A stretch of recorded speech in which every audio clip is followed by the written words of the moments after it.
गढ़वा जिला 4 राज्यों से घिरा हुआ जिला होने के कारण यहाँ अन्य राज्यों के जंगलों से जंगली जानवर आते रहते हैं, लेकिन इस बार हाथियों का झुंड कई झुंडों में आकर गढ़वा में बसेरा बना लिया है, जो अब जाने का नाम नहीं ले रहे हैं। ये झुंड क्षेत्रों में जमकर उत्पात मचा रहे हैं। अब तक 5 लोगों को उतार चुका है मौत के घाट, 100 से अधिक पशुओं और घरों को पहुँचा चुका है नुकसान। वन विभाग ने लोगों से अलर्ट रहने की अपील की। ऐसे में विभाग अब हाथियों को भगाने के लिए बंगाल से स्पेशल टीम बुला रही है।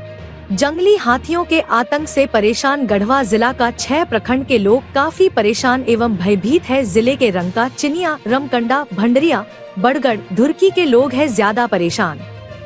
अब तो वन विभाग भी परेशान होकर बंगाल के स्पेशलिस्ट टीम से किया संपर्क साधा है, ताकि अपने वन क्षेत्र से इन लोगों को दूसरे जंगल में भगाया जा सके। जिले के इन इलाकों में लगभग 200 की संख्या में मौजूद है हाथी, जिसमें नर हाथी, मादा, युवा एवं छोटे छोटे बच्चे मौजूद है झुंड में। इस झुंड में सबसे आक्रामक नर हाथी है या झुंड से निकाले गए हाथी, जो मानव, पशु, घर, खेत खलिहान को नुकसान पहुंचा रहे हैं। अब ये हाथी सड़कों पर आकर मस्ती से घूम रहे हैं, जिससे राहगीर भी डरे सहमे हुए हैं। अभी रामकंडा प्रखंड में इन हाथियों का झुंड लगातार पिछले 4 दिनों से रमकंडा प्रखंड क्षेत्र में 35 हाथियों के झुंड का उत्पात जारी है। बीती रात हाथियों के झुंड ने गोबरदाहा की ओर से निकलकर रमकंडा प्रखंड मुख्यालय के खेतों तक पहुंच गया। वहीं हाथियों के झुंड ने रमकंडा प्रखंड मुख्यालय के खूंटी टोला, बैरदामर सहित अन्य क्षेत्रों में पहुंचकर 1 दर्जन किसानों के खेतों में धान व मकई की फसलों को रौंद कर बर्बाद कर दिया। इसके अलावे राजकुमार साव, प्रयागलाल व सत्यनारायण सिंह का घर क्षतिग्रस्त कर दिया। वहीं सत्यनारायण सिंह का ही एक बछड़े को पटक कर मार डाला। इसकी सूचना के बाद ग्रामीण आक्रोशित हो गए। वहीं वन विभाग से तत्काल मामले की जांच कर कार्रवाई की मांग करने लगे। हाथियों के इस आतंक से ग्रामीणों में खौफ का माहौल है एवं वन विभाग के प्रति आक्रोशित भी है।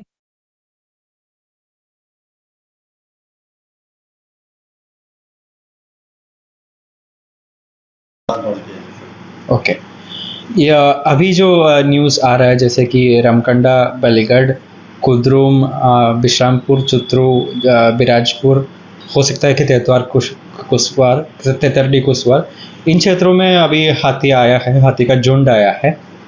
और जो ये फसल का क्षति होने का और मकान का क्षति होने का न्यूज़ हमको आया है। एक व्यक्ति को का डेथ भी हुआ है इस दौरान। तो ये जो समस्या है, ये गांव वाले को साथ में मिलकर सोच समझ के ठंडे दिमाग से डील करना पड़ेगा। तो हमारा कोशिश हमेशा ये रहना चाहिए कि हाथियों से दूर रहना और हाथी को दूर रखना। कभी अपने ताकत से हाथी को भगाने का या पटाखा फाड़ के हाथी को इधर उधर करने का कोशिश मत करिएगा। ये मेरा गाँव वाले से अनुरोध है कि हाथियों से दूर रहिए।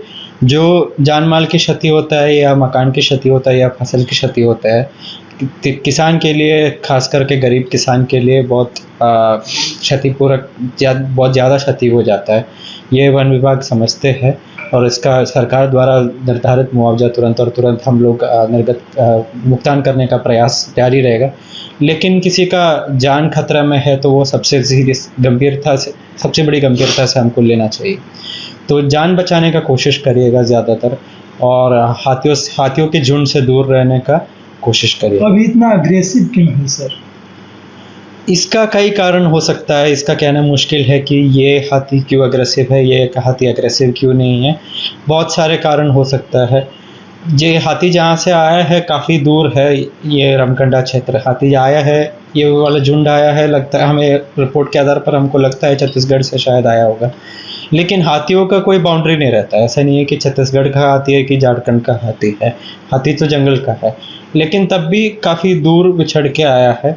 ये एक कारण हो सकता है, लेकिन हम कुछ श्योरली कह नहीं सकते कि हाथी कब एग्रेसिव होगा, कब एग्रेसिव नहीं होगा।